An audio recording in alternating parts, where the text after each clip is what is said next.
Hello दोस्तों, मैं हूँ अलका जैन और आज आप सुनेंगे भीष्म साहनी की लिखी कहानी गुलेलबाज लड़का। छठी कक्षा में पढ़ते समय मेरे तरह तरह के सहपाठी थे।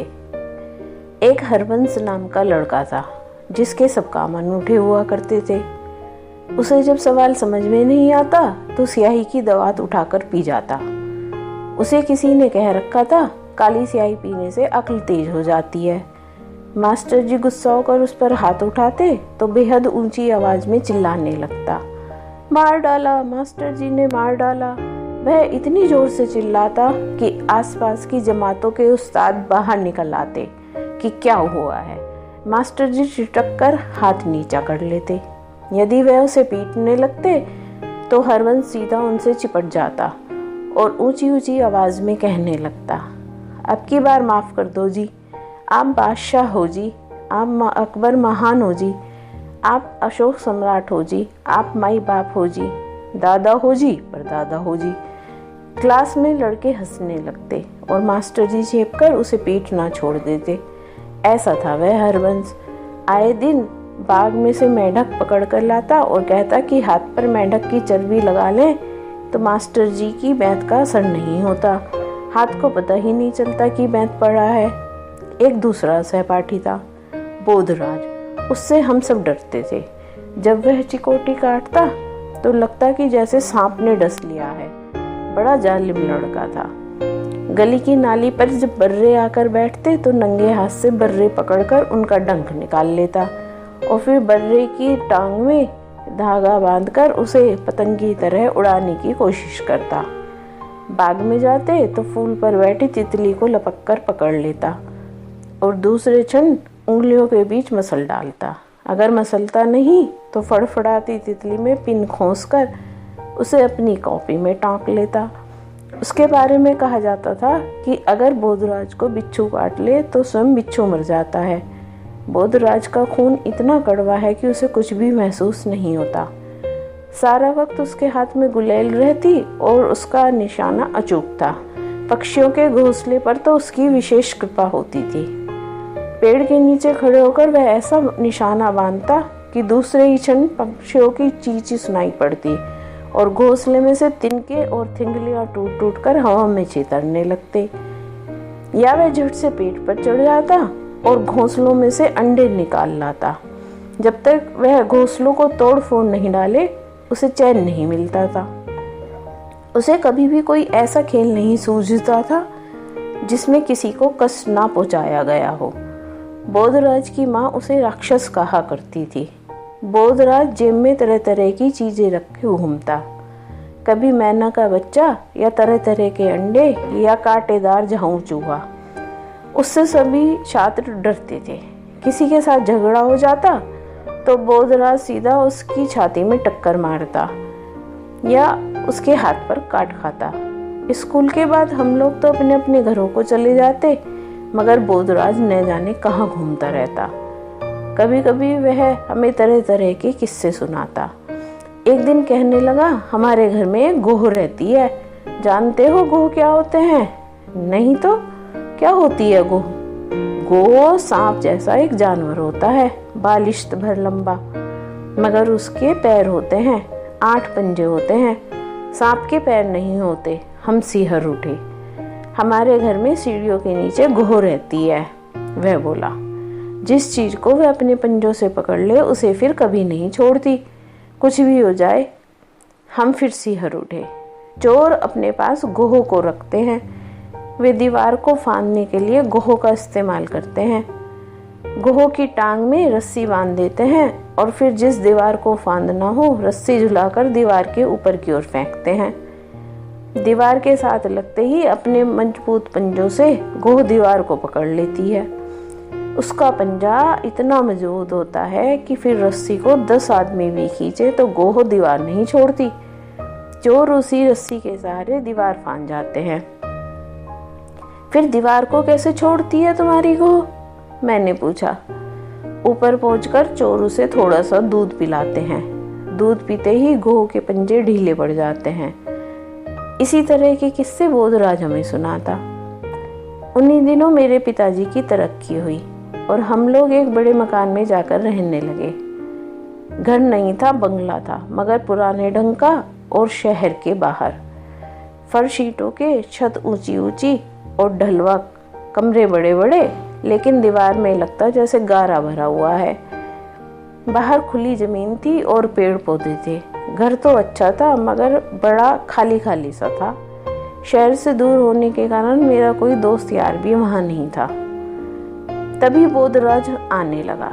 शायद उसे मालूम हो गया था कि यहाँ शिकार अच्छा मिलेगा, क्योंकि उस पुराने घर में और घर के आंगन में अनेक पक्षियों के घोंसले थे। आसपास बंदर घूमते थे और घर के बाहर झाड़ियों में नेवलों के एक दो बिल भी थे। घर के पिछले हिस्से में एक बड़ा सा कमरा था, जिसमें माँ ने फालतू सामान भरकर गोदाम सा बना दिया था। यहाँ पर कबूतरों का डेरा था। दिन भर गुटरगू चलती रहती।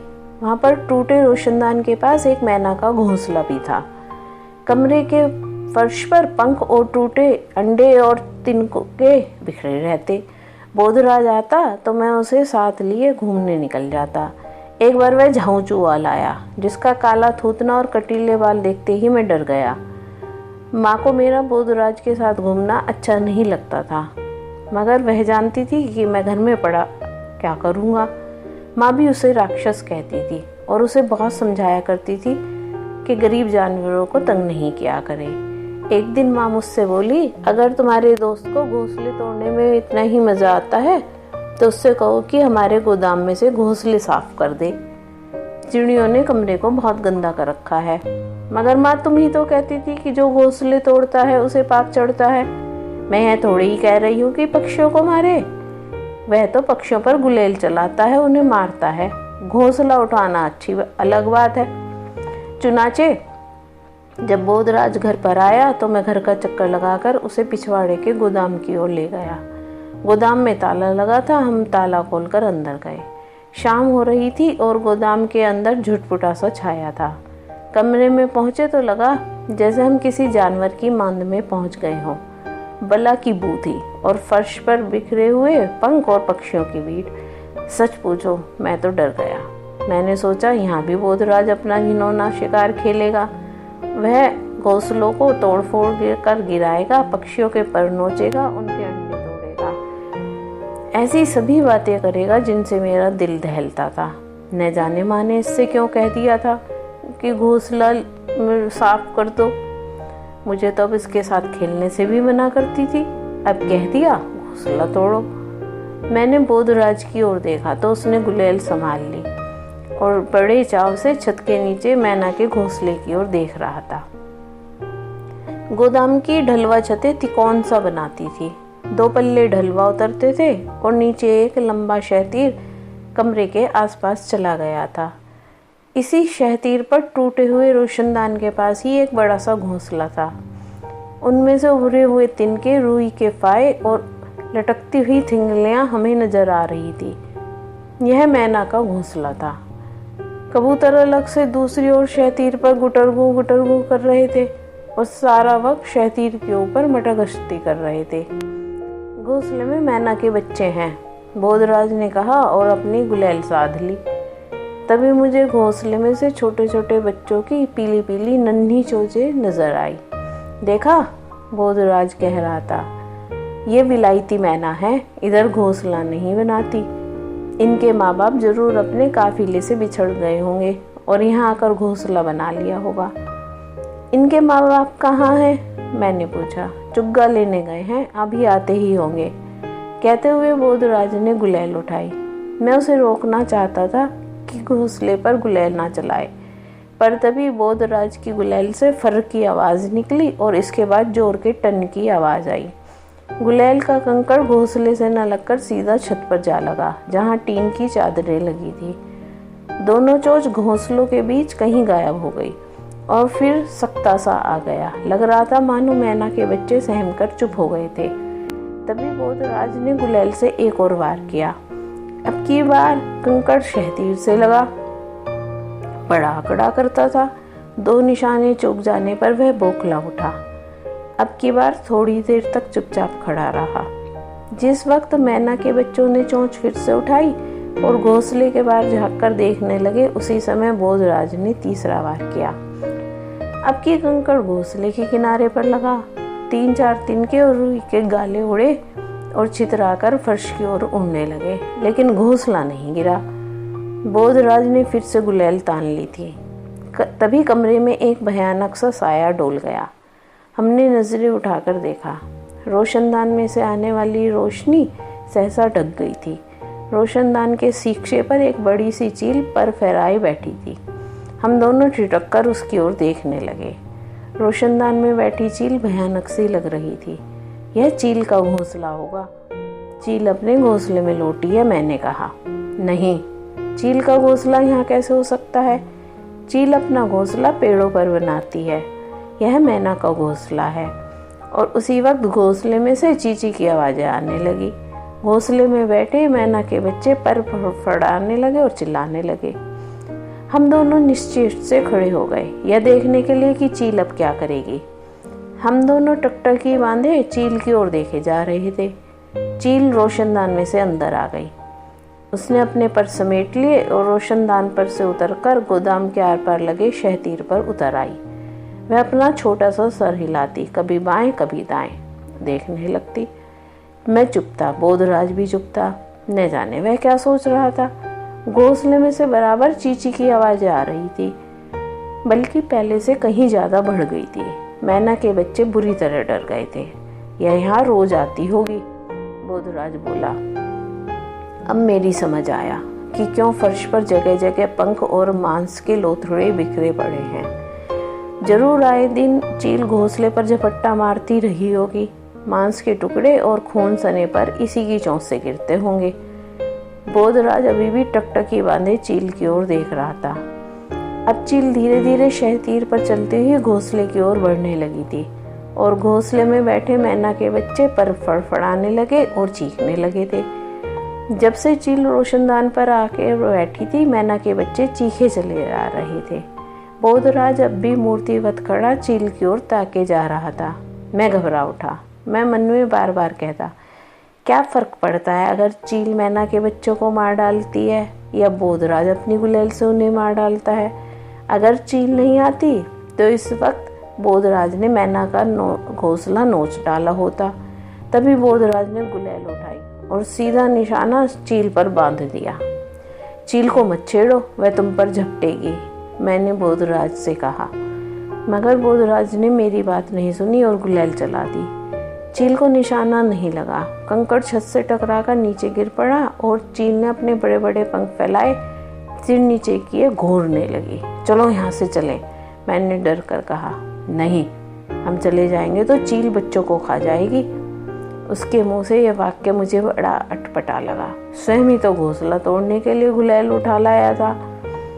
बोधराज ने एक और निशाना बांधा, मगर चील उस शहतीर पर से उड़ी और गोदाम के अंदर पर फैलाए तैरती हुई सी आधा चक्कर काटकर फिर से शहतीर पर जा बैठी।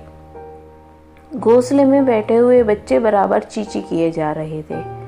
बोधराज ने झट से गुलेल मुझे थमा दी और जेब से 5-7 कंकड़ निकालकर मेरी हथेली पर रखे। तुम चील पर गुलेल चलाओ, चलाते जाओ, उसे बैठने नहीं देना, उसने कहा और स्वयं भागकर दीवार के साथ रखी मेज पर एक टूटी हुई कुर्सी चढ़ा दी और फिर उछलकर मेज पर चढ़ गया और वहां से कुर्सी पर जा खड़ा हुआ।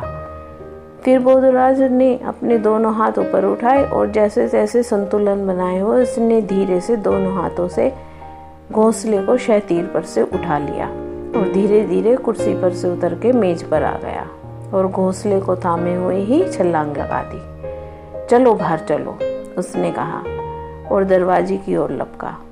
गोदाम में से निकलकर हम गैराज में आ गए।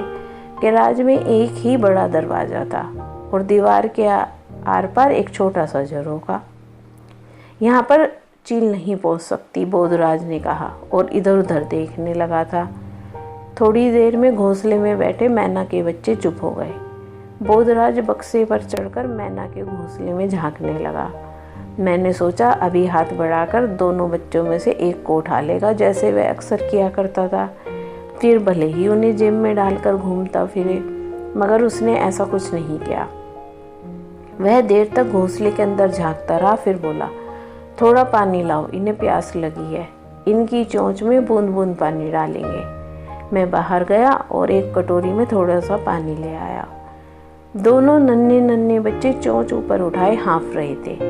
बोधराज ने उनकी चोंच में बूंद बूंद पानी डाला और बच्चों को छूने से मना कर दिया, ना ही स्वयं उन्हें छुआ। अब इन बच्चों के माँ बाप यहाँ कैसे पहुँचेंगे, मैंने पूछा। वे इस झरोखे में से आ जाएंगे, वे अपने आप इन्हें ढूंढ निकालेंगे। हम देर तक गैराज में बैठे रहे। बोधराज देर रात तक मंसूबे बनाता रहा कि वह कैसे रोशनदान को बंद कर देगा ताकि चील कभी गोदाम के अंदर ना आ सके। उस शाम वह चील की ही बातें करता रहा। दूसरे दिन जब बोधराज मेरे घर में आया तो ना उसके हाथ में गुलेल थी और ना जेब में कंकड़, बल्कि वह जेब में बहुत सा चुग्गा भरकर लाया था। और हम दोनों देर तक मैना के बच्चों को चुग्गा डालते और उनके करतब देखते रहे। तो ये थी आज की कहानी। आशा है आपको पसंद आई होगी। अगर आपको ये कहानी पसंद आई हो तो मेरा पॉडकास्ट सुनते रहिए। धन्यवाद।